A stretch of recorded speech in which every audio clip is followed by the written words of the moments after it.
We're going to call the meeting to order. Oh, that, okay. Oh, that's right, the meeting. Yeah. No, just kidding. We have a roll call. Yeah, if you don't mind, before I do the roll call, I was going to let you know about two things. The first one is that Shelby Mimano is going to be taking over as the recording secretary. She's coming in today, and she's going to be doing the recording secretary duties for BPAC starting the next meeting that we have. And also, I just wanted to comment about meeting minutes, and after doing a lot of research about the meeting minutes, that they are legal documents, and I have to be careful not to include opinion as much as just what the action was that the commission takes. So I just wanted to clarify that. So I will go ahead with the roll call. Bill Brown. Here. Annie Adams. Here. Shannon Baranek. Here. Leonardo Kovas. Kara Dudek. Here. Cynthia Hoyle. Present. Audrey Ishii, she already told me she was not going to be here. Susan Jones. Here. Jeff Marino. Here. Sartak Prasad. Here. Nancy Westcott. Here.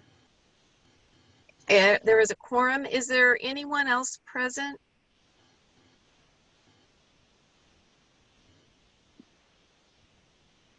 Okay, thank you. Thanks. I see Lily. Did you count her? Oh, Lily's on there too? Lily's here. I thought I heard her. Okay. Next is approval of the agenda. I have one thing I'd like to add, and also just note that Leo actually resigned. He hasn't made the last few meetings. He's been pretty busy at work and everything. So I think I wanted to add to the agenda under new business a discussion about the possibility of enlisting a high school student to be on BPAC. The Sustainability Advisory Commission did that recently within the last couple of years. There's a couple of different ways you can do it, but we can talk about that. I can, if it's okay, just put it under new business as a discussion. Are there any other additions or corrections to the agenda? If not, could there someone make a motion to approve the agenda with the added new business item? I move that we approve the agenda with the added business item. Okay, thanks. Moved by Sue. Is there a second? I second. Seconded by Nancy. Would the clerk please call the roll? Bill Brown. Yes. Annie Adams. Yes. Shannon Baranek. Yes. Kara Dudek. Yes. Cynthia Hoyle. Yes. Susan Jones. Yes. Jeff Marino. Yes. Sartak Prasad. Present. Nancy Westcott. Yes. That motion is approved. Right. That motion carries. Thank you. Approval of the minutes from the previous meeting. Did everybody get a chance to read through them? Any corrections? Could we have a motion to approve those? I move that we approve the minutes from August, or the minutes from August. Second. Moved by Nancy, and did I hear a second from Jeff? And seconded by Jeff. Could we have a roll call or any other discussion on that? Okay, could we have a roll call on that? Bill Brown. Yes. Annie Adams. Yes. Shannon Baranek. Yes. Kara Dudek. Yes. Cynthia Hoyle. Yes. Susan Jones. Yes. Jeff Marino. Yes. Sarthak Prasad, Yes. Nancy Westcott. Yes. That was approved. Okay, thanks. Minutes are approved.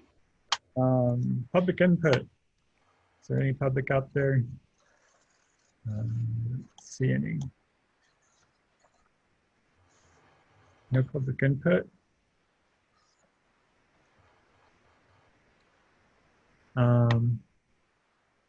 So new business. So yeah, Leo's resigning, and I think the way that actually the Sustainability Advisory Commission just added an extra person and made them a non-voting member. I think they would have to be non-voting at least on any issues that would obligate the city to anything. Anybody, you have to be 18 years old basically. But almost all of our votes are advisory, so I don't think it would really restrict the member.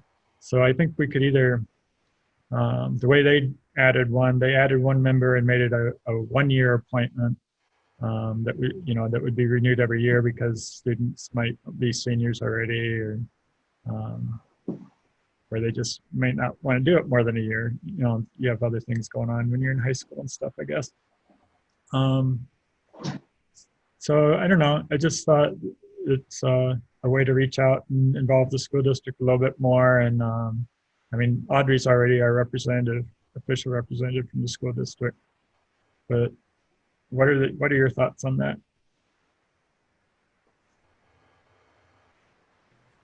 I'm all in favor of it. I think it's a great idea.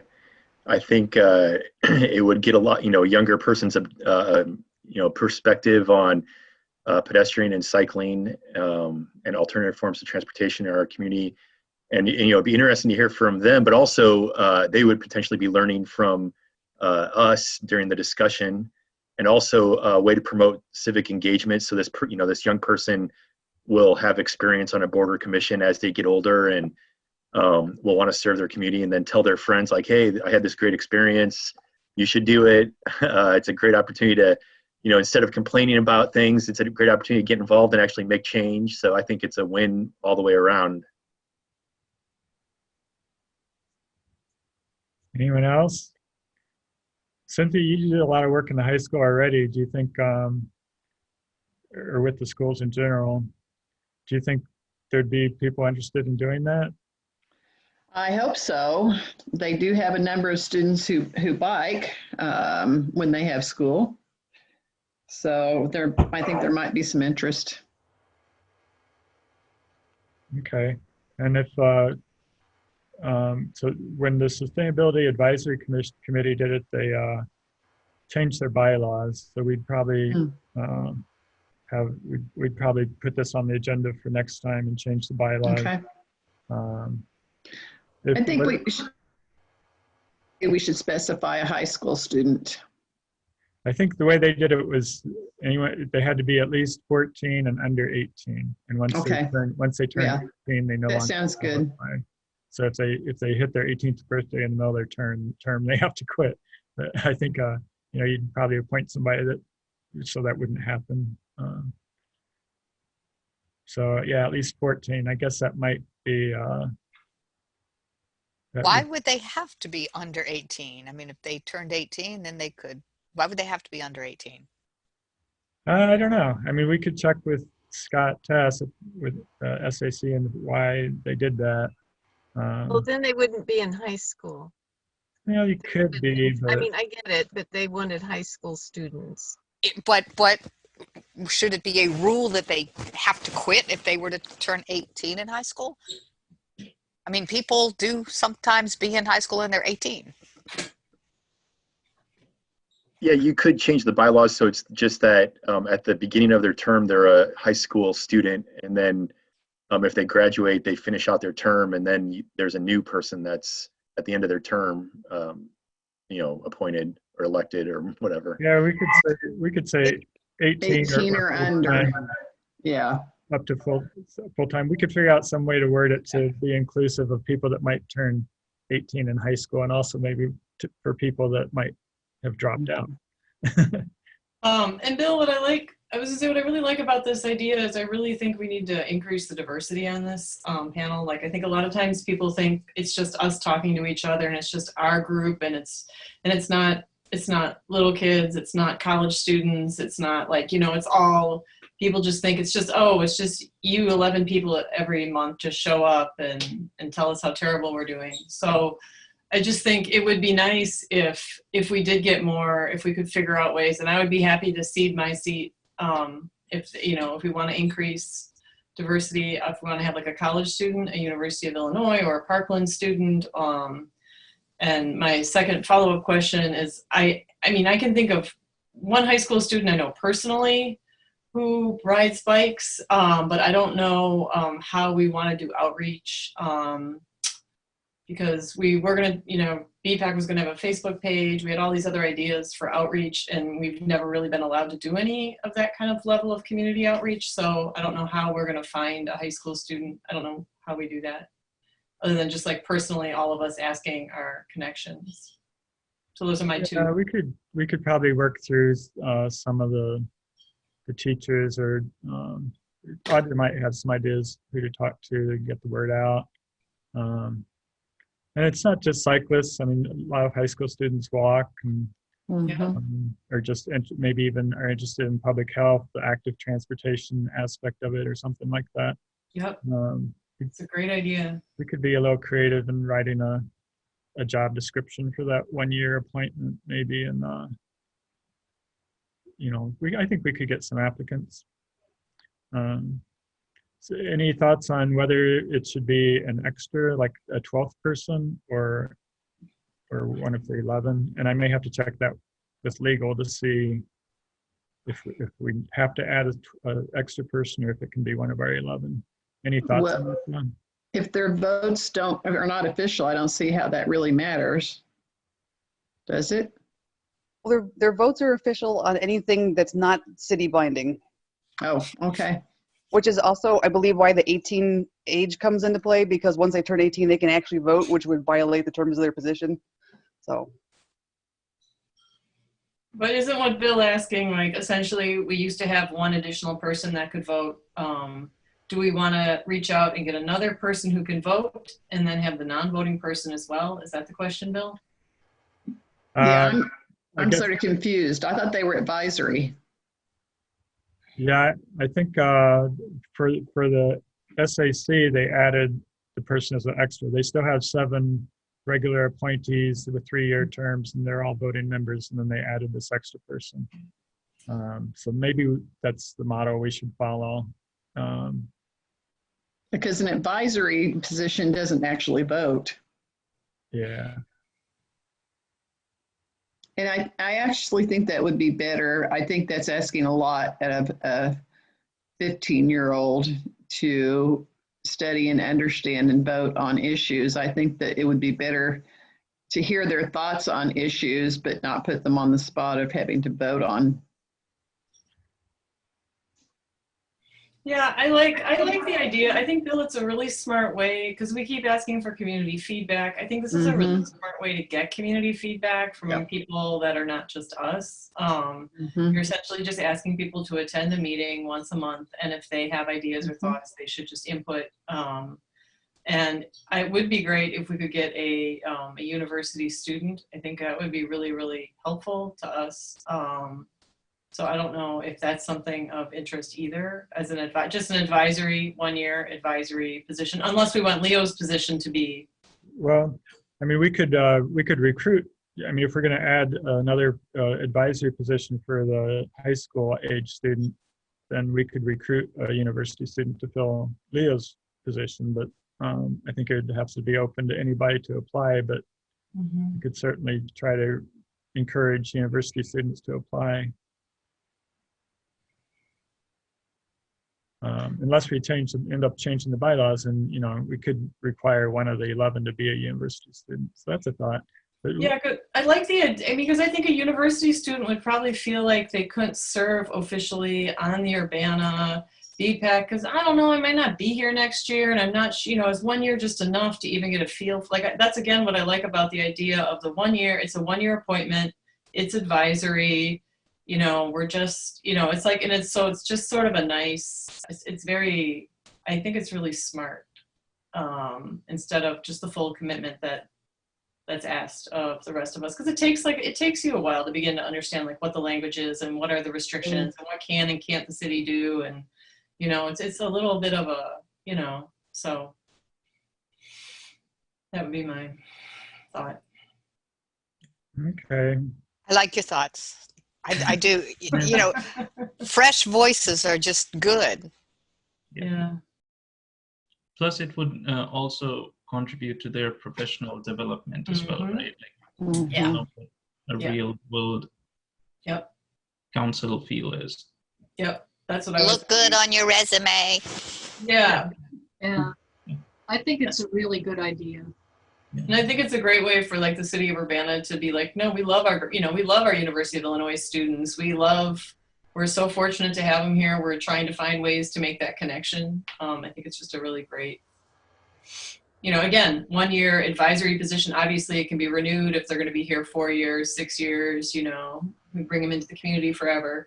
But we can trick them in by the 1 year advisory.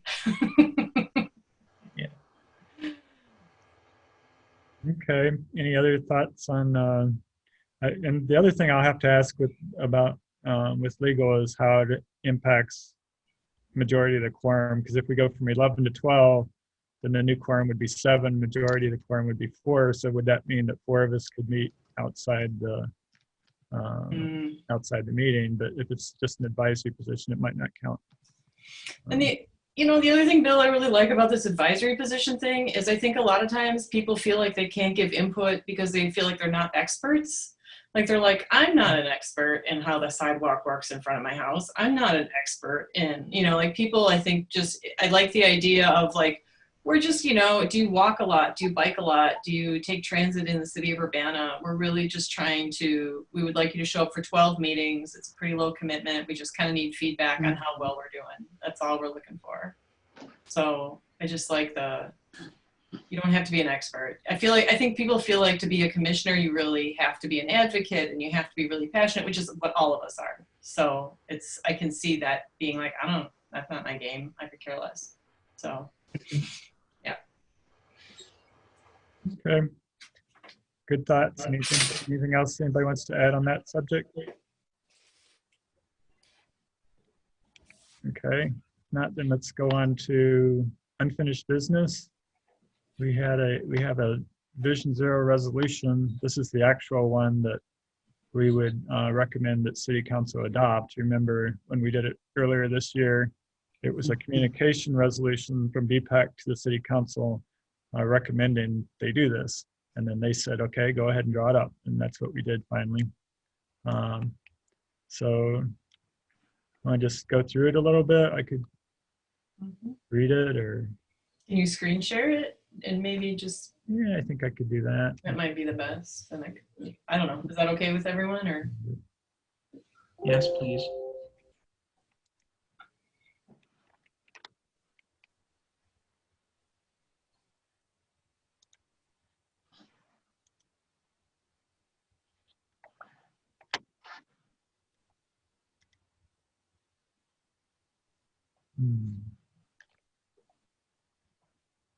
You download it. I was opening it in Box. Let me try.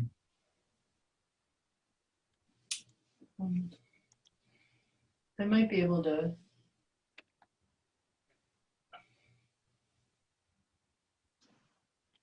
Yeah, I think this will work. Okay. I have it on I can open mine too if you have trouble with it. I have to remember how to make it flat. Oops.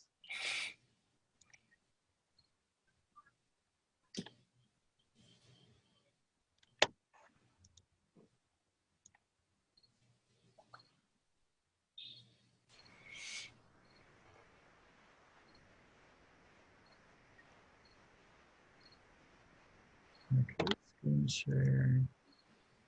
Oh.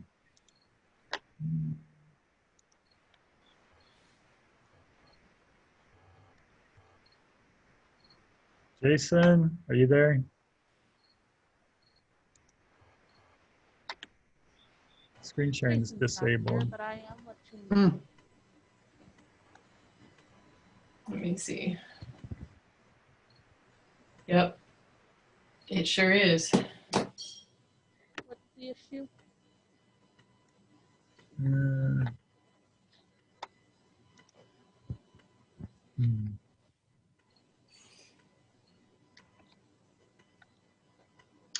Well, who set the meeting up? They can change the settings. Let me see if they're running like 3 meetings here tonight. You can do that now. You can run 3 meetings with 2 people.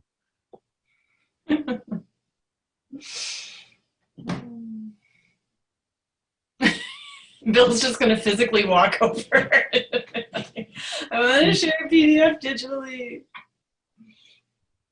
I accidentally kicked myself out of this meeting and someone very kindly let me back in. It's going to enable screen sharing.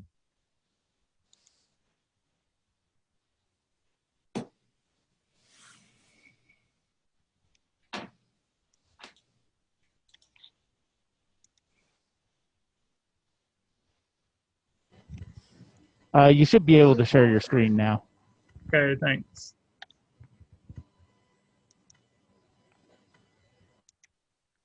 Yeah.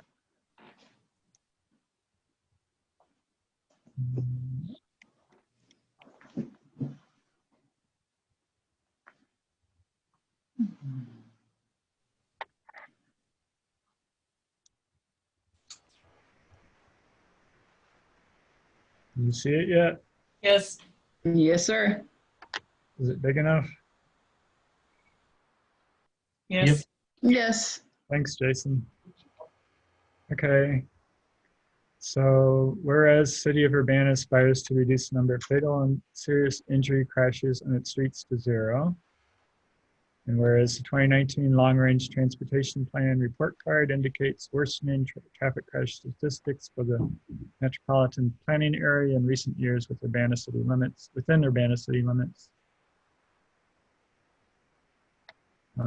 the University of Illinois having, with Urbana city limits, including the University of Illinois having 10 pedestrian and 1 bike deaths among its 20 traffic fatalities in the 10 years, compared to 5 bicycle pedestrian deaths among its 12 traffic fatalities in the 10 years previous to that. Hey, Bill, before you go on, I'm going to stop you real quick because I live with an English major, and there's some proofreading in that first paragraph. 10 pedestrian and 1 bike should be transposed because this reads improperly. So it should be having 1 bike death and 10 pedestrian deaths. Okay.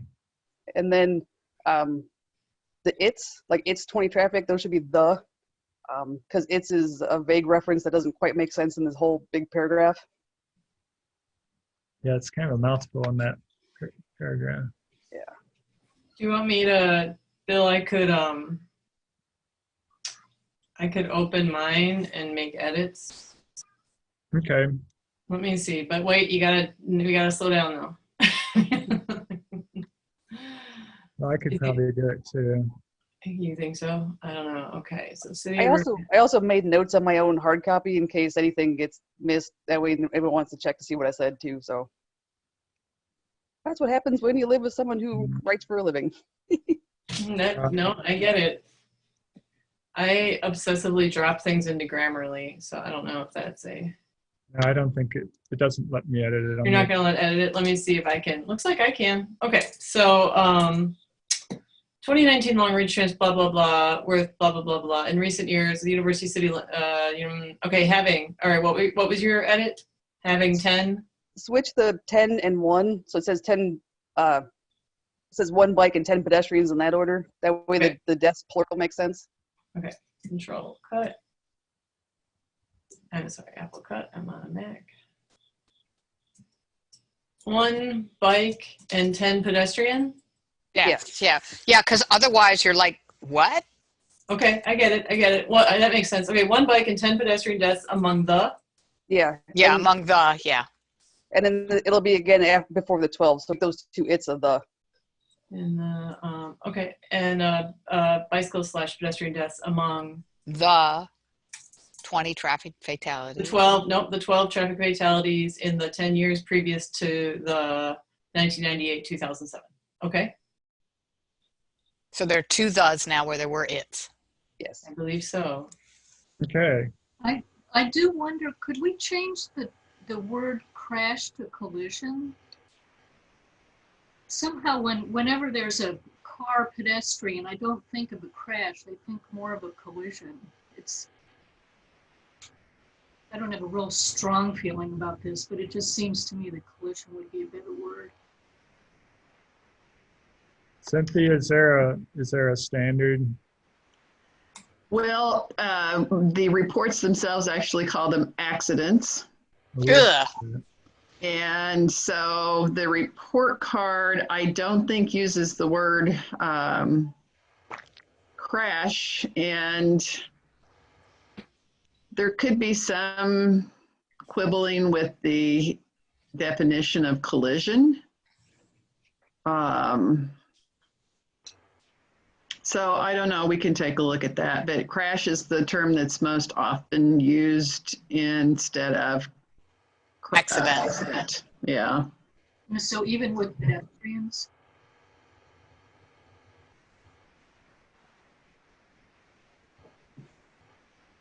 Yeah.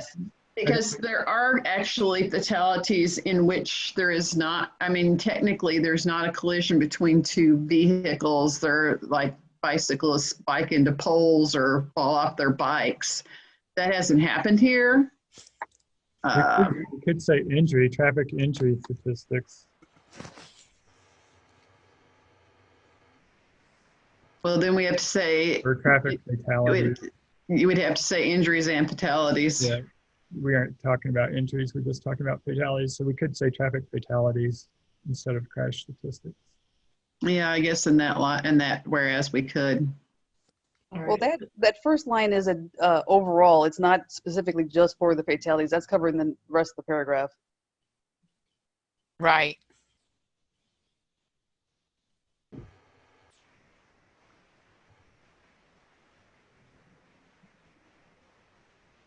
I think we should probably keep it crashes for now. Okay.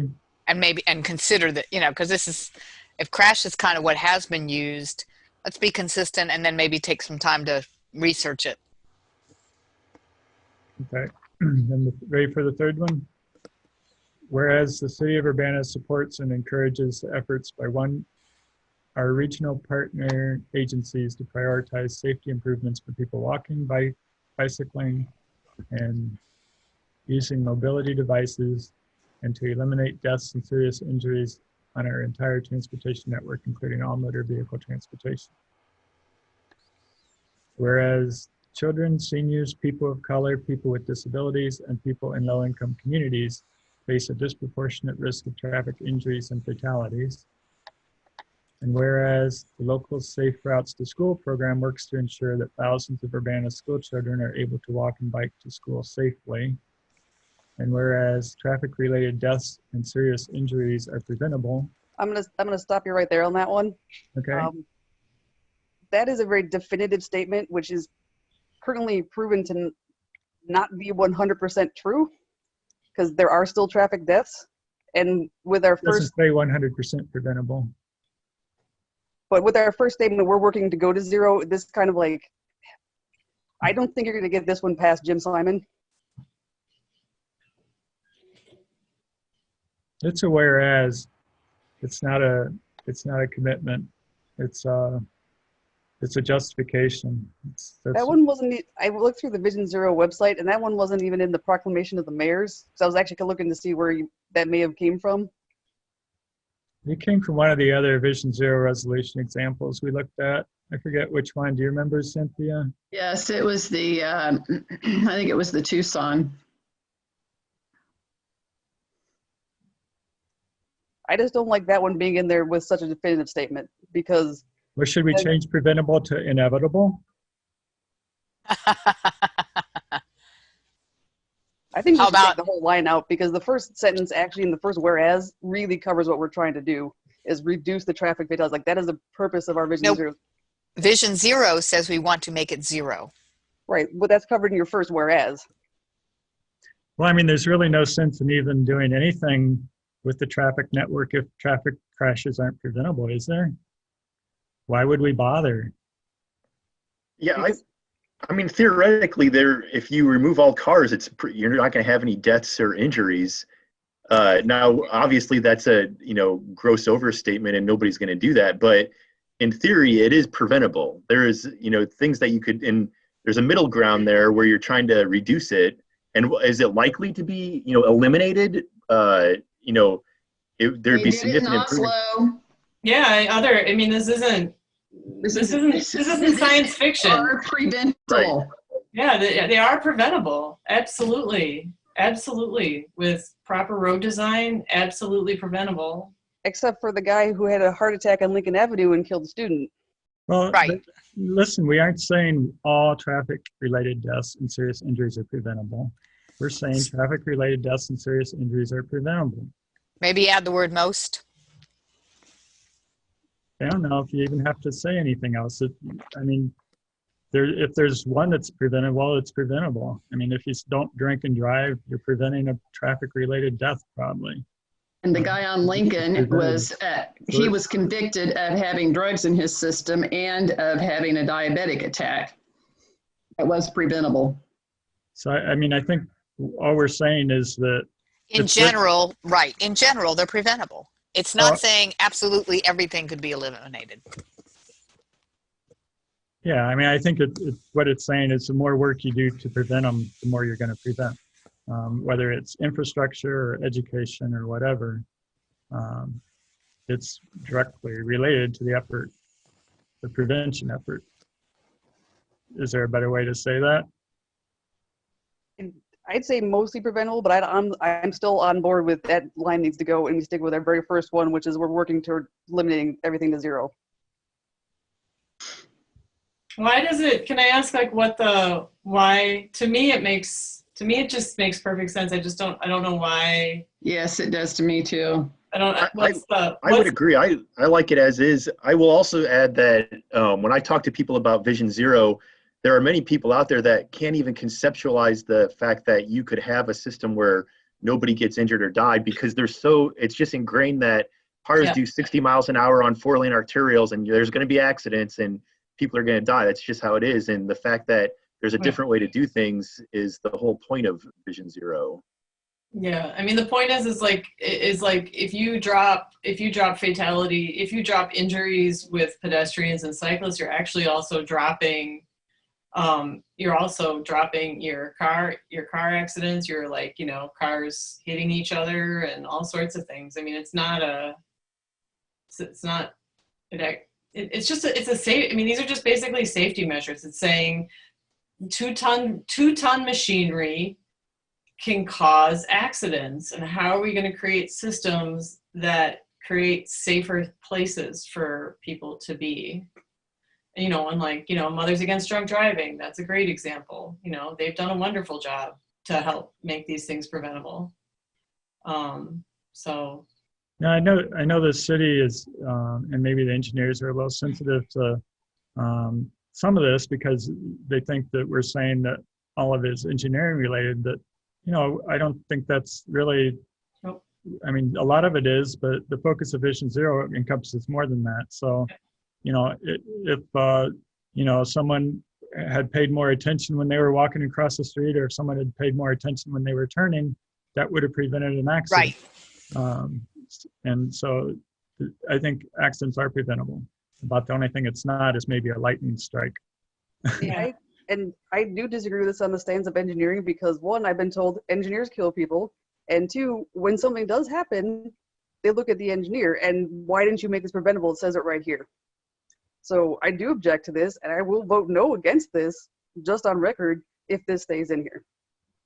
It doesn't say anything about engineering. But it will come back to it.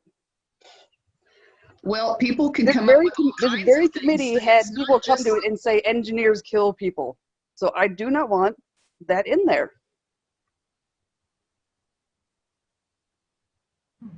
Okay, noted. The next one is whereas Vision Zero is a traffic safety policy that takes a systems approach to achieving safety for all road users that has been adopted in more than 30 US cities and in countries throughout the world. What is a systems approach? So it's supposed to be systematic?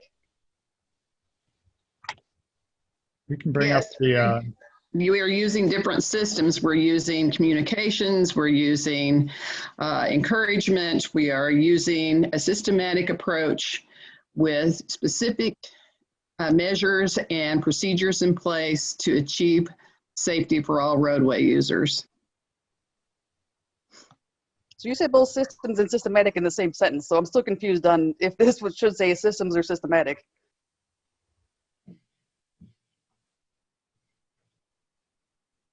The terminology that people use for Vision Zero is a systems approach. This is a common term that's used. It's called a systems approach. If you just want to Google a systems approach to road safety, you will see a variety of ways that systems have been created to make our roads safer systems for all users. I have the definition in front of me. I looked it up. It is a management field that stresses the interactive nature and interdependence of external and internal factors in a system. It is commonly used to evaluate, in this case, market elements which affect the profitability of a business. It's being applied in this case to a transportation system. It is a commonly used term. It has definitions. I think people generally have an idea of what that means. And to me, it also means that we're including, the police, we're including the educational system, we're including public health. So in some ways, systematic seems kind of limited to me. It seems yes. This is it's kind of bringing in a broader segment of different populations into it to resolve the problem. And to me, it sounds like it's about sustainability. It's not about like, oh, we put in a bike lane, we're done. That's not a system. And so a systems approach is everyone at every point, everyone at every point, whether you're getting on a bus, driving a car, or walking, you are part of this interconnected system. And that's what the system's about. Yeah, it's about how each system works and how it relates to the environment and how all those pieces fit together and interact with one another. And that's why it's called a systems approach. Yes. yeah, it's a common definition that Vision Zero uses. It's just part of that's their description of the program. Next is whereas the city of Urbana has adopted the 2016 Bicycle Master Plan, which includes Vision Zero, and with an ultimate goal being zero transportation-related deaths or serious injuries in the Urbana city, and adopted the 2020 Pedestrian Master Plan, which includes develop and adopt a Vision Zero plan as a strategy under safety goal number 3. I'm going to add some grammar here. So that quote, we don't actually, for one, it chops off incorrectly. I believe it says Urbana city limits. So either add the next word or take off city. Oh, so ultimate goal being zero transportation related deaths or serious injuries in Urbana city. Oh, I got you. Yeah. You want me to say limits there? I would just take off the city because Yeah, I agree. I think that came straight out of the text, and so just take the word city out and move up the. Yeah. Okay, so ultimate goal being zero transportation related deaths or serious injury in Urbana, comma. Yeah. And then in the next line, to match tense, the first line says has adopted, so the next one should say and has adopted because it actually has been adopted. Okay. Okay. So ultimate goal being zero transportation related deaths or serious injuries in Urbana and has adopted the 2020 Pedestrian Master Plan. Yep. Okay. That's Yeah. good. That's good. Whereas the Champaign-Urbana Urban Area Safety Plan, December 2019, has a long-term vision of zero fatalities due to roadway crashes. And whereas the state of Illinois, as stated in the Illinois Strategic Highway Safety Plan, has a Vision Zero goal to reduce roadway crash fatalities to 0. And whereas the City of Urbana departments, including Public Works, Police, and Fire, are actively employing programs to improve safety and response time. I have a question about the response time. Is there something to back up that response time has been impacted? I'm just curious, like, it makes it seem like our response time is crappy. No, what it's saying is that we can always improve. It is no way implying criticism. Yeah, It says to improve safety and response time. They're actively They are actively employing, they're already actively employing programs to improve safety and response times. So I say something that other than improve to maximize. Hmm. Do you maximize response time? That seems backward.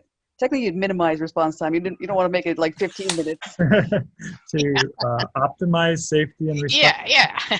Optimize. Yeah. That sounds good. All right, so You the want city, you want the to city, optimize, that's fine. all right, optimize, hold on a second. Optimize, I probably just. It means exactly the same thing. All right, so the City of Urbana departments include Public Works, Police, and Fire are actively employing programs to optimize safety and response time. And did I spell optimize right? O-P-T-I-M-I-Z-E? Sure.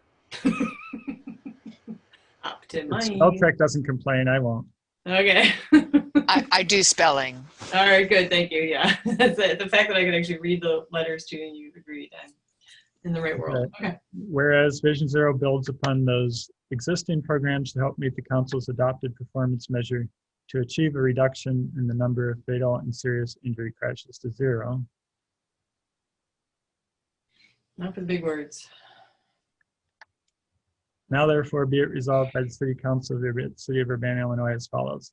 Section 1, the City of Urbana hereby adopts a Vision Zero strategy as a comprehensive and holistic approach to eliminating traffic fatalities and severe injuries by 2030.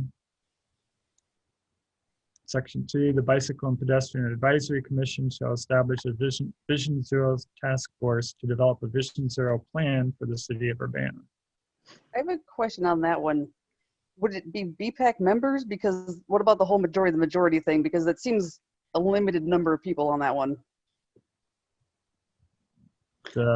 We had talked about in one of our past meetings extensively the other people we need to have represented, and that would be on the task force, like having an official representative from the school district and MTD and Public health.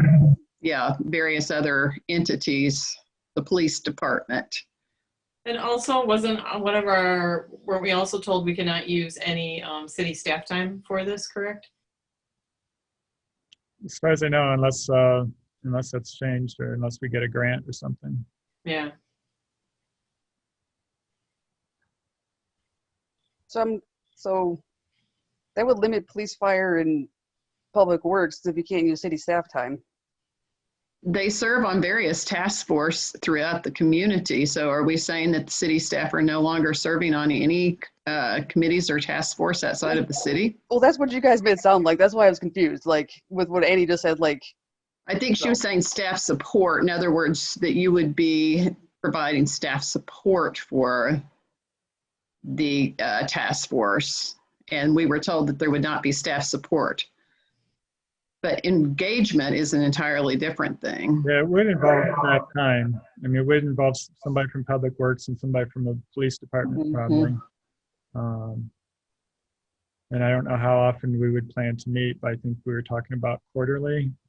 I think we even dropped it back to 3 times because we wanted to have it be a lot of people. We wanted public health and yeah, we had a whole, we decided it was too many people 4 times because I thought quarterly and everyone's like, nah, that's too much. So. And we also, during our discussion about this, when Audrey and Bill and I were talking, we want to sit down with public health and talk to them about whether or not there's any opportunity for staff support there, and also using community learning lab students and public health grant monies have many fewer restrictions on them than IDOT funding. And so if they could get funding for supporting the program, I can tell you from past experience that it's much easier to use health department grant funding. Yeah, so that's, you know, I think it's still a little unknown how that's going to work out. I think we need to, in order to really explore it further and to actually start talking to people about it, I think we need the resolution passed so that, you know, so it's not just hypothetical. Yeah. Does that answer your question, Shannon? Yeah, I think that's probably one by city council, especially Carol, want to know a lot about. So be worth fleshing out before it goes to city council. Yeah, I mean, that we'll probably have to leave that kind of vague. But we will, I think we could put together some solid sort of ideas like we've been talking about, you know. I think we're going to have to leave it a little vague until we actually have it passed and we can start talking to people about it and see who's willing to get involved. Yeah, and one way that Carol could think about it is it's the same way with the Public Arts Commission, the way they create partnerships with people throughout the community to help develop arts programming, and you know, the way they work, that's pretty much what this is. This is kind of trying to figure out who your partners are and putting something together. It's not going to be 4 people from BPAC making it happen. I can tell you that right now. That would not be successful.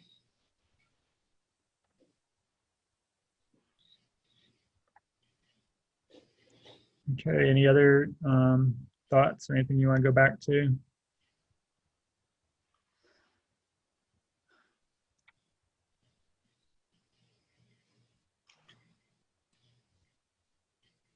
Well, I will say I simply don't understand why using the word preventable is a problem when we say we're talking about taking the crashes and fatalities to 0. It doesn't make any sense to me at all. But since we're saying that that's what we're going to do, we can take that out. But we are saying that they are preventable. That is exactly what we are saying. But we don't have to state it here if stating the obvious creates a problem. I think the title in the first sentence say far better what we're actually trying to do than that.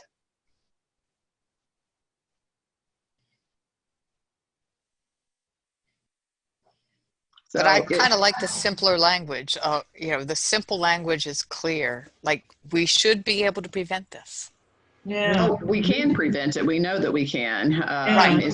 It's a matter of time and money and effort, all of which are limited resources and becoming more limited every day right now. And so making the changes necessary is going to take a lot of time because of those limitations that we're dealing with. Yeah, I mean, I thought when I first read that and decided to put it in there, or when we decided to put it in there, it seemed like one of the more important things because it was so simple and sort of, you know, just sort of the, oh, yeah, that's why we're doing it, because exactly. But I mean, I understand if you're thinking that it's saying that all traffic-related deaths are preventable. I mean, in a way they are, but in some,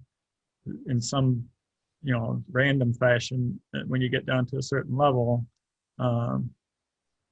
But, you know, the vast majority are human error, or either human error or, you know, something wrong with, you know, the engineering, or a tree fell over. Vehicle, or even if a tree falls in your car, the tree should have been maintained better, maybe, or you shouldn't have been out driving in the tornado. We have heard that. Well, we have eliminated fatalities on campus, and if we had announced that at the beginning of the CATS project, I think people would have thought it wasn't possible, and we did it. So it is entirely possible.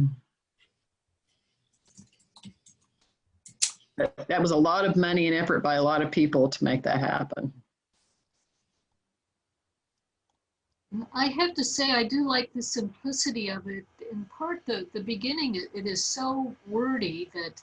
Yeah. But that first like- whereas really defines what we're trying to do. I mean, that is very succinct and like this is what we're striving for. It is. It says that, we want to reduce them to 0. That's the very first line. But I do think it's important to emphasize that they are preventable. Mm-hmm. I think that's what the task force needs to do. It's about having the whole community be on board with it. So unfortunately, you don't want the task force to just come up with something, because this obviously this is something that you're finding that's uncomfortable. And I've never killed someone with my designs, yet I've been told engineers kill people. So I really do object to this on a personal ground, because someone will take it and be like, this accident was preventable, your design killed them. I've already had that told to me before. I really like that first sentence that we have, the first whereas. I do not like the preventable one. I guess I'm thinking that there are crashes that are accidents, and sometimes accidents are just not preventable. So I mean, I don't think in some ways, I think it's just saying that they're preventable to me doesn't mean that it's an absolute Right. 0. Right. Just because accidents are human error. I guess it never, I don't know.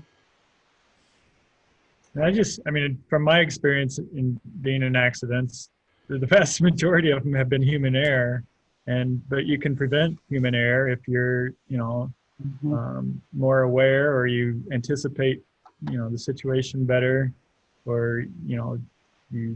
And there should be room for human error. That's the quote I'm trying to find. It's about designing a system that allows for human error. Right. I know, and I can't find the quote. It's like killing me. It's like one of my favorites. When I see preventable, I don't automatically think of engineering or anything like that. I think of, not driving when you're under the influence, and not driving, right. Right. Not wearing dark clothes at night, things like that. Or talking on your phone.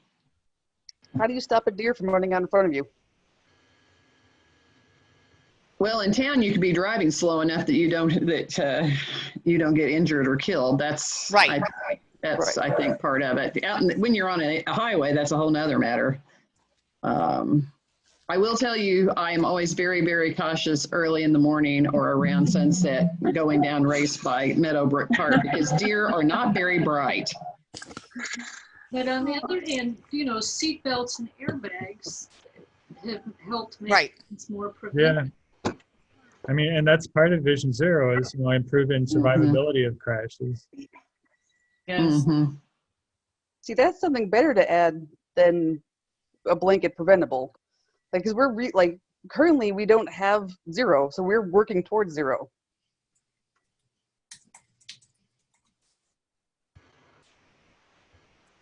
How do we get there? And we're working towards 0, not we're working towards saying we're working towards 0. In order to get there, we have to identify what's preventable about the crashes, right? I mean, in order to get to 0, we have to say, well, these 6 accidents these 6 crashes were people that didn't have lights on their bikes. So we need to give away more lights, because we know we can prevent those crashes. And that's more along the lines of some of the task force would tackle. But the actual preventability. This isn't laying out what what we're going to do or anything. This is just justification for establishing. I think we maybe need to vote on it. Do what? I think it might be time to vote on it. Okay, do you want to vote on this? Do you want to vote on that one item separately? Do you want to move to remove that one line? I'll move to remove it, because I'll vote no otherwise. Okay, is there a second to the amendment to remove the preventable line?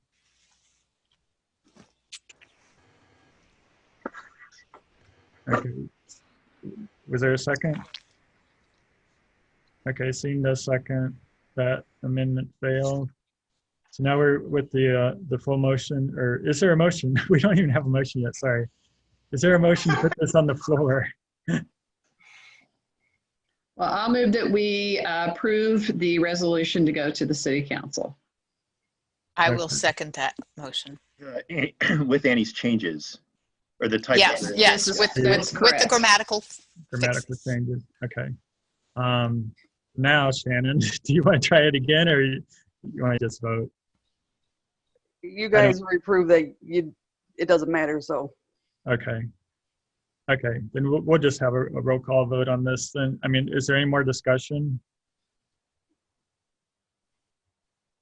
I can stop sharing this. Who Any should more- really fast, I'm putting the email together right now. Should I just send this to you, Bill? The edits, or who should get the edits? Yeah, you Everybody? can send me the edits on. Okay, all right. Sorry for the interruption. Okay, then could we have a roll call on the vote? Bill, did anybody second it?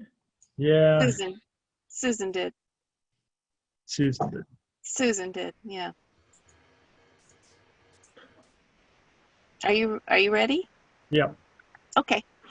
Bill Brown, yes, Annie Adams, Yes, Shannon Baranik, No, Leonardo's not here. Kara Dudek, yes, Cynthia Hoyle, Yes. Susan Jones, Yes. Jeff Marino, Yes. Sarthak Prasad, Yes. Nancy Westcott. Yes. The ayes have it. okay, thank you. Let me find my agenda. Bill, do you want it to at Yahoo or at Urbana, Illinois? Urbana, Illinois. All right. Yep, next is announcements. Okay, announcements, any announcements? Yes. We have Light the Night, September 24th. That's right. Should sign up for that. From 4 to 7. We need volunteers. You can sign up on the Right Illinois website. Sartok probably even can tell you the exact address of that. We created a COVID safety plan for this event that was approved by the campus committee that is overseeing all the campus safety procedures for this pandemic. And so we will be taking all of those precautions and steps necessary. We will only be using the wraparound blinky light, so there will be less time spent in having contact with each of the people who bring their bikes. And so there won't be any tools, or no rear reflectors will be installed like we've done in the past, because now the law says that you can have a rear light instead of a rear reflector. Although I recommend both. Sorry, Tuck, you want to jump in? Yeah. So again, as Cynthia said, the event listing is on Bike at Illinois website. So the website is bike.illinois.edu. And if you go to the bottom of the page, you'll see upcoming events, and there are two. So one is for volunteer sign up, and the other one is just like the main, like the night event. And there's a sign up form for volunteering. Once you fill that out, the week of the event, I'll send out the safety plan and a waiver form for COVID to all of the volunteers to sign and send it back to me. All volunteers will be provided with, we're asking all volunteers to have a mask and a water bottle to bring that to the three location, or whichever location they're assigned. I should have started with that. We are doing the event at 3 separate locations. So one is Alma Mater, Holleen Gateway, and the third one is the new Campus Bike Center location, which is on 51 East Gregory Drive in Champaign.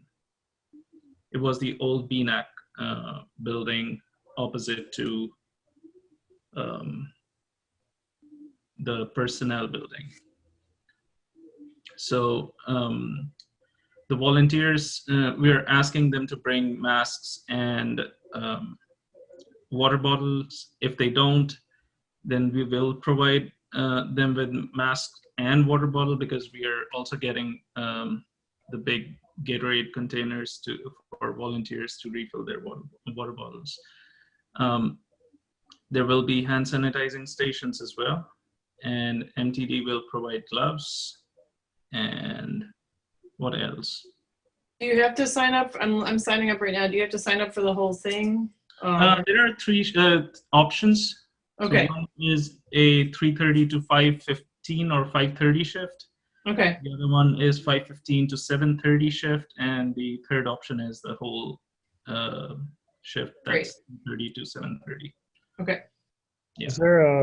Is there like a Facebook event or anything for it? Yes. Yes. There is, and that again, that can be accessed through the Bike at Illinois website. I mean, you click on the listing for Light the Night 2020 event, and that will take you to the Facebook event. We also have the lawn signs must be done today. Must have been done today. I forgot to collect those. Well, I wasn't able to. But we have lawn signs made for Light the Night, as well as bike registrations, and they will go to 15 locations across campus. And that has like a QR code that leads you to the Facebook event. Yeah, the Facebook event, it was created under CU Bike Month. Okay, so everybody be sure to say you're going or interested in that. Yeah. If you want, I can send you an email with the information, like with the events listing on Bike at Illinois and Facebook, and also the lawn sign, which can probably be used as a flyer as well. Yeah. Yeah, and you have shareable graphics and everything too, right? Like all that. Yeah. Yeah. Do people? Do you have a sign up? Do people? It's just like. Do you have a thing where people sign up to say, I'm going to get lights on my bike? I found it's really helpful, even if it's like low cost, no cost. Like people feel like they've made a commitment to get lights on their bikes. Do you do that, or is that not? Well, on the Facebook event, you can say you're going. You're just going. Okay. Yeah.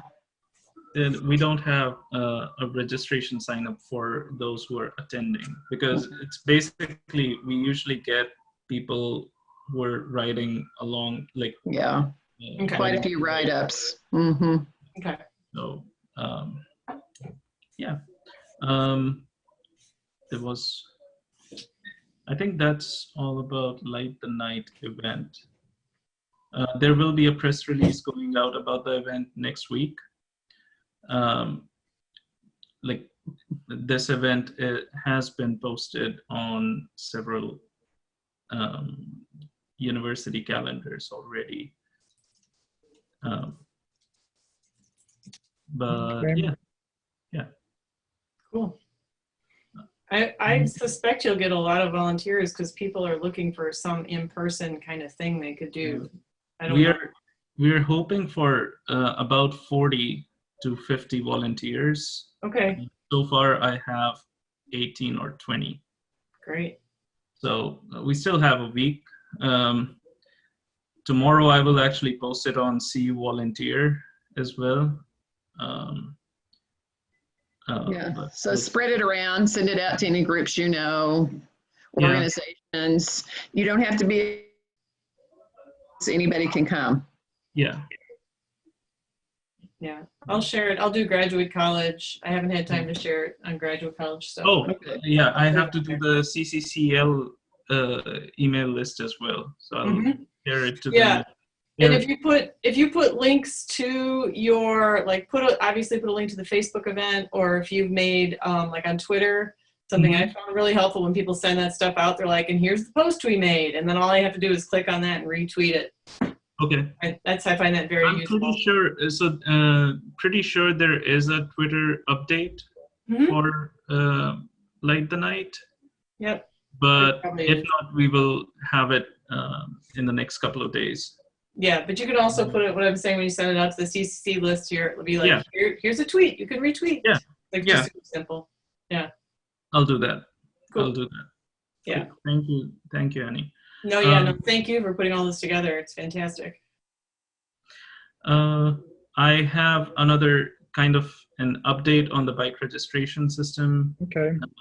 For the Shield pickups, we have added the Urbana Free Library. Oh, cool. Enterprise Works at Research Park.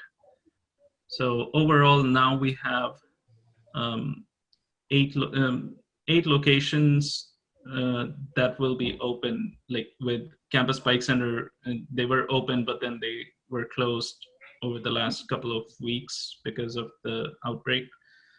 But hopefully they'll reopen on the 18th, pending university approval. And I have been. Go ahead. Oh, I was just saying that I have been in touch with people with Phillips Recreation Center as well. So most likely they will be one of the locations too. Urbana Police Department and Champaign Police Department have also been contacted, but they said that their buildings are not open right now. So once they are open, Urbana said that they would. Definitely Champaign, I have not heard back from them in a week or so. So, but pretty sure they will say yes to it as well. So these will be additional locations. Again, if you want more information on bicycle registration, just go to the Bike at Illinois website, which is bike.illinois.edu. And on the ribbon, there is register your bike.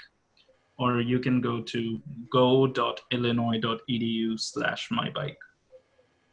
And it can't be coordinated, like, basically I have to register my bike first and then I choose a pickup location.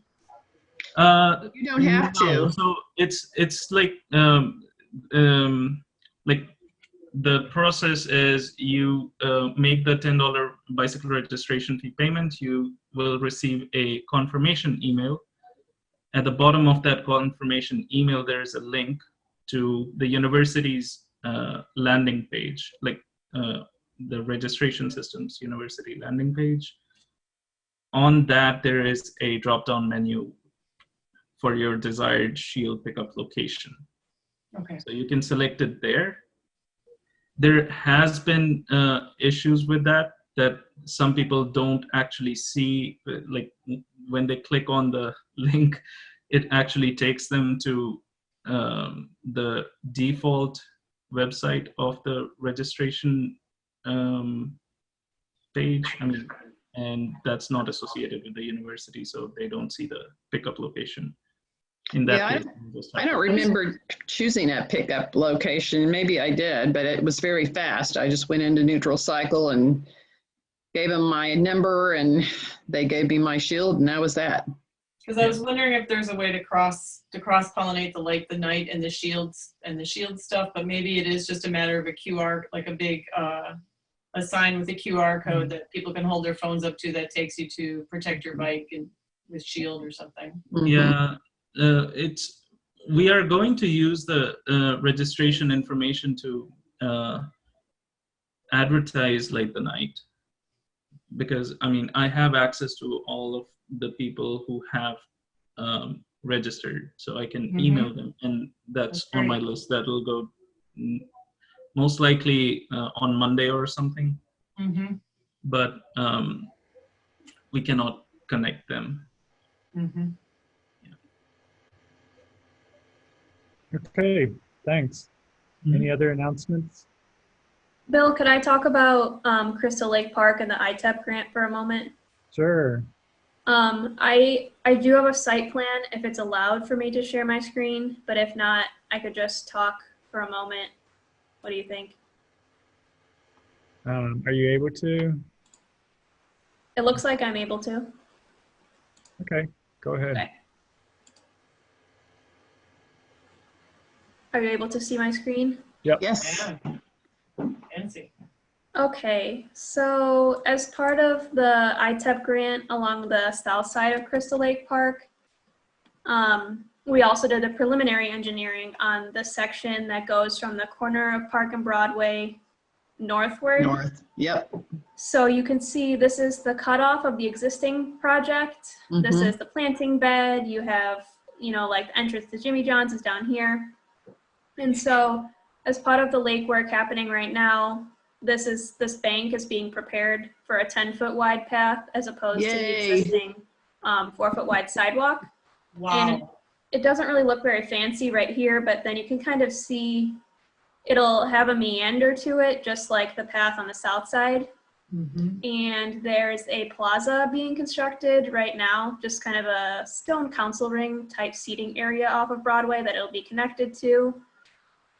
And it will avoid some of the mature trees in this area. Oops. And then you can see this is the topo for the saline right here. And so this is a pedestrian bridge over the saline, because right now Nice. there's the 4-foot wide sidewalk that is functioning, but you know has kind of a drop down to Broadway.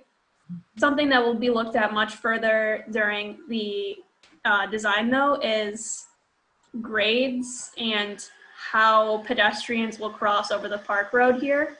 It's kind of interesting to get the pedestrian bridge out of the flood zone. It'll be quite a bit higher than the existing road, but that's something for the smart people to figure out later. And so I was hoping by bringing this to BPAC that I could ask for a letter of support for the grant application when we submit later in October. Does it go all the way to the entrance road for the park? Yes, so you can kind of see the Great. entrance road, and then Yeah. on the north side in 2015 to 2016, the 8-foot wide multi-use path will connect you all the way up to the entrance to the pool and the nature center. Right. Yeah, it's just this stretch that's really narrow. Yeah, there used to be a bridge there about 10 years ago. I don't know if you remember that, but I don't know if it got washed out. It's a little narrow iron bridge, but yeah, it was probably in the floodplain. So you're saying it would have to be raised more like the swinging bridge down by the pool where there's some kind of ramp or something to get up to it? Yes, but made fully accessible, the grades, so that we'll have quite a bit more on both sides to ramp up to it. And you know, the saline is very close to the park road right here at the northern end of this drawing. So it'll be an interesting transition, but it'll be what's safest and meets ADA concerns also. And Cara, today at the Illinois Bike Summit, I watched a great presentation because they put in this wonderful infrastructure in downtown Chicago along the river, but it always floods. So they have been trying to a design firm has been trying to figure out, is there a way to build something that can be put on top of the water?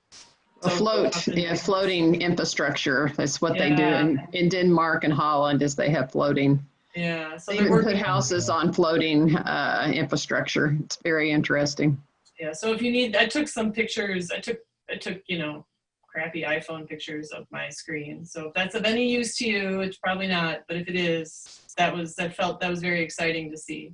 Well, unlike you, I like to watch the sessions later so that I can pause them and move around. So I do plan on watching all the Bike Summit sessions.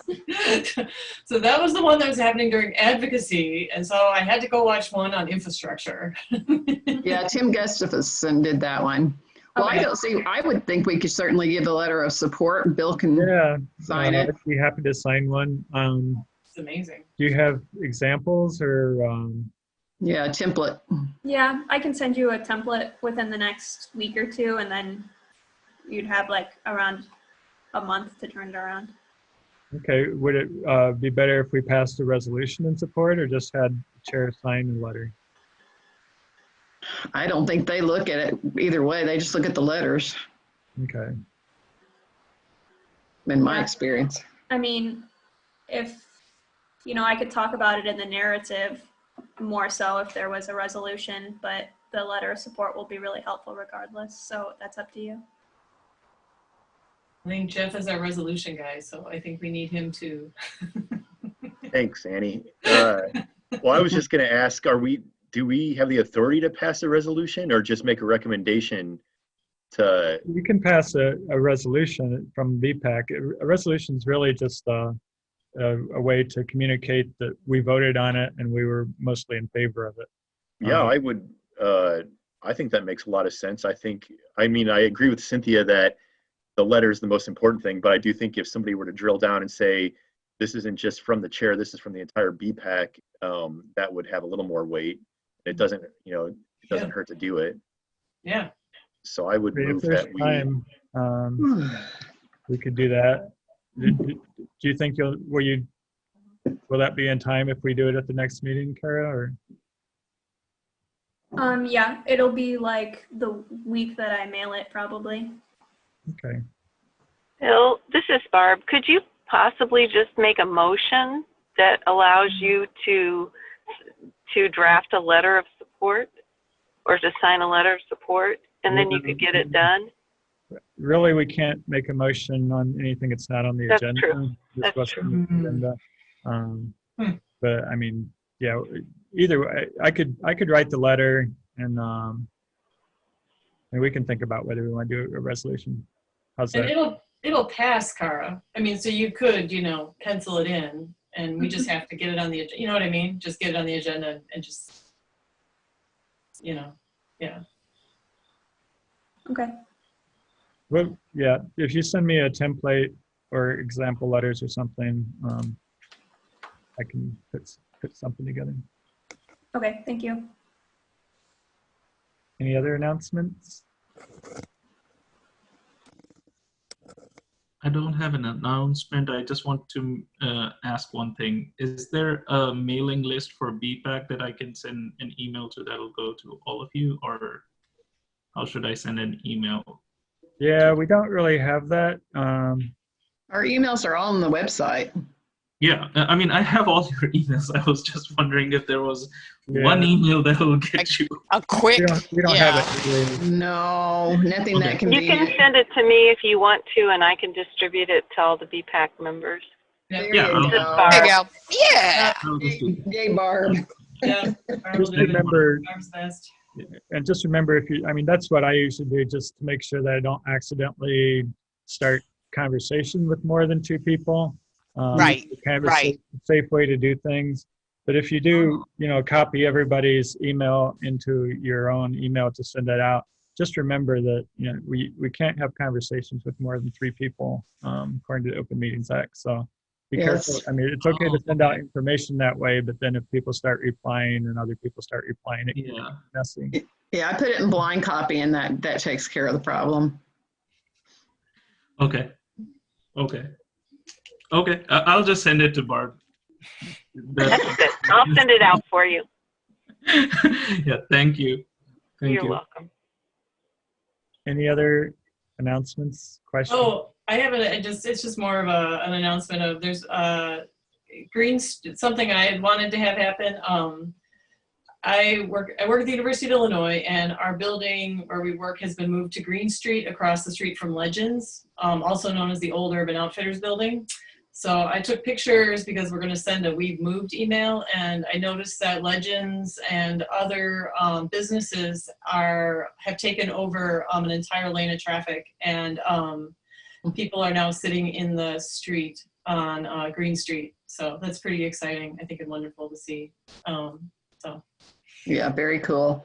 And I'm super excited about MCOR. It's opened up on Green from Race down to, is it only open to Birch, Shannon, or is it going to be open further? I'm not sure. That's actually Justin's project. So I know they moved another block, I think, to McCullough. I can't remember. McCullough, okay. Yeah, so it's super nice now. You can get in and out of the library, and Yeah, and Very nice. Washington and Vine looks really nice too. I don't know Yes, if it people does. noticed. There's a couple of the north and south-facing stop signs, I think, both have solar-powered blinkies on them. Do those blink at just certain times of day, Shannon, or? Yeah, there's we set them to 7A to 7P like the pedestrian ones on Lincoln because of it being a residential area. But I've had reports from one of the residents who's maybe 2 houses up where she says you can't really even see them. So she said she's gonna report back when it's actually darker earlier. So I saw him, Shannon. I was driving or biking, I don't know what, but I saw him in the middle no, of I sunny. mean from in her house. Like you can see him from the gas station, but Oh, like okay. I was afraid of like keeping people awake at night in their houses. Oh, yeah. That's kind of you. That's very smart. Yeah, I hate light. Right, yeah. So it was good news. Yes. I do wish we had stop bars. I've been crossing. I'm participating in a study, and I'm going over Lincoln at, I think it's Florida. Cars just don't stop at all. I mean, I just wish there were stop bars, a place for them to, and even on Vine, I wish there were stop bars. But that's a whole nother discussion and nothing to do with what we're talking about. Well, there's stop bars on my part of Vine because there's actually even an extra She's stop bar talking at about- Walnut in Washington. She's So, talking about mid-block crossings, Shannon. okay. Yeah. It's not announcements. It's not announcements. It's It's not announcement, Shannon. I'm off topic. Don't encourage me. Right. Yeah, I was gonna say I was confused because we just painted the stop bars. I was like, I swear they were out there. I know. I saw. I also, Shannon, I sent you an email about cars passing me as I went down Washington by the high school and grade school. So now that there's that share road there, the share road, I bike, on the share road, I had 3 cars pass. I mean, it was like crazy. People are driving so crazy right now. I'm like, wow, I don't know what, right into oncoming traffic and people crossing in this, it's just this, I just don't understand. I think it's because you're coming, what I thought about was you're coming down Washington so fast and so unobstructed because there's not a crosswalk at Anderson. I think you just feel like, I just want to keep going, Yeah. So I think it's just. That's my vibe. Yeah, that's the vibe. I think it's just like, I just, get out of my way. So. Okay, any other announcements? On task Right. behavior. How about future topics? One thing that came up, I don't know if we want to think about it as a future topic. Speaking of Washington and bike lanes, there was a dumpster for somebody's roof tear off put in the bike lane, and took a little while to kind of figure out there wasn't any place else to put the dumpster. We understood that, but there has to be some standard to direct bikes around it. And at night, Make it visible at night. Mm-hmm. At night, it is hard to see. Even with reflecting tape on the dumpster and stuff, unless your light hits it just right, it's hard to see. So Shannon ended up having somebody put a flashing Sawhorse. Barricade there. I think that worked, but then I noticed the next day I went by and the people that used the dumpster apparently was loading it from that end, so they had folded it up and put it on the side of the dumpster. So the next night it wasn't in the right place on the side of the dumpster. So I don't know. So I don't know if we need to put that on an agenda item, but I think that's a good idea. I mean, that's the kind of thing that, like, just straightforward input, Well, if we could attach a requirement for them to have it visible at night with the permit that they get, that is where it would need to be, I would think. And I think that they get that from code enforcement, not from Shannon. Yeah, they don't get it from me. That's actually right away, which used to be Ben Holzhausen and now Adam Shaw. He does those permits now. Mm-hmm. Okay, well, let's go ahead and put that down as a future topic. Maybe we can brainstorm on that a little bit. So construction use of bike lanes, I think would describe it adequately. Construction, is that what you call that? I don't know. Is there any discussion of when all that wonderful, beautiful new housing opens up right by City Hall, Police Department, Fire Station, of adding crosswalks to get to Lincoln? Is there any discussion of making Vine more pedestrian friendly, or that would be, or Elm or anything? It has been looked into, but in order to make it ADA accessible, we'd have to actually redesign the entire median section of Vine Street. So it's not not like I can just go throw down some paint. It's not a simple fix. Yeah. Yeah, we really need a crosswalk between Illinois and is it Water? Oof, I can never remember the name of the street by the parking garage. Elm? Elm, thank you. I always Yeah, remember it's Nightmare on Elm Street. That's the only way I can remember it. there is a lot of pedestrian activity going back and forth along there, and now it's going to increase. And so we really need that to happen. And I realize this is it's a financial problem, but I think that we could do a road diet along that section, and it would make it a lot safer. Heck, if they put dining on Green Street right now is two-way, is seriously just 2 lanes of traffic for everybody. And it's funny to watch cars drive. They still try to get up to 30, but it's pretty interesting. Yeah, because I think that the traffic volumes are certainly doable, but that I'm not really hearing a future topic jump out at me here. Is there a category you can put Should we do like Vine Street? Could we do, would it be BPAC presenting ideas on Vine Street? Ideas for making Vine Street more pedestrian friendly? Is that a future topic? Yeah. For that section, yeah, for that section, yeah. Mm-hmm. Mm-hmm.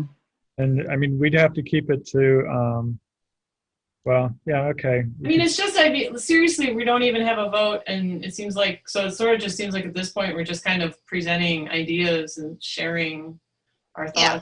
I mean, I can't tell you how many times people are like, why does Oregon only have 1 pedestrian crosswalk and no stop bars? And I'm like, no idea. I have no idea. We can't afford paint. That's what I tell people. I was like, we can't afford the paint. It's more complicated. That was what we were told last time. We can't afford the paint on both sides of the street. No, that's not it. They have a crossing guard there, and they can only do one side of the street at a time. But people cross there all the time, and there are mothers and children and kids, and it's the big crossing, because you don't want to cross up on Washington. It's crazy, so you cross at Oregon, and it's nuts. It's everyone just kind of. I saw this one woman in full sari. She just had 3 kids trailing behind her. She just went boom right into all oncoming traffic, and I was like, ah! And she was just like, no one's stopping. I'm like, oh, I know no one stops. It's just like as I'm standing there with my bike going, come on, please. I want to go home. Okay. All right. We can put Vine Street pedestrian friendly Vine Street. Yeah, I think it's worth having a conversation. I go up to Evanston every so often with my turn bike, and they've done some fairly creative things on some very, very busy roads. They have little orange flags and containers on each side for people to cross, and it's much heavier traffic volume than we're dealing with on Vine. And they've done a really fine job. Narrow street in that area. It's very narrow. It's nice. It's not awful to get across, once people stop. So I think we could take a look at what they, future topic. Any other future topic? Yeah, I think we could take a look at that, Bill. I think we could take a look at what they've done in Evanston and a couple of other places as perhaps examples. Okay, so we'll put Annie and Cynthia down to present that. I'm also wondering if we could get an update on University Avenue. If you can convince someone from IDOT to come in. What kind of update, Nancy? Well, just how, whatever they're doing, and what the progress is and when it will be done. Do you know if that's on schedule, Shannon? It actually, I believe they're a little bit ahead, if not on schedule. So. Yeah, they're moving along. Because the plan was this year get all the concrete work done, and they've made it almost to Maple, which is the end point, and then paving is next year. Do they have an online staging information or anything like that? They're supposed to. I've not seen one, so. So what are they putting in new signal Yes. lights? And so is that been worked on now, or is that next year? I believe that Well, they're doing all the street lights right now. I don't know if the signals are this year or next. Okay, because I won't cross University at any of the signals until that's done, so it's just my own personal update that I kind of. Yeah, no, I mean, if we can take a look and see if they have any online staging information, because a lot of these projects sometimes they do, but I haven't really looked at that one to see if there's anything out there. But I think we definitely have contact information for the site, the foreman or whoever. There's a couple people we have contact information for. Yes, we do. I mean, you're also welcome to stop into their field office, which was right next to La Mixteca. There's usually someone in there too. I believe the RESO, I can't remember what his name is. It starts with an E. I can picture the sign, but I can't pronounce it. He's very good at answering questions. Yeah, except that's on the other side of the street. Yeah. So that That's doesn't help funny. Nancy. Yeah. But we could give you a ride, Nancy, if you want to go over there. We could get you there. But yeah, let me see what I can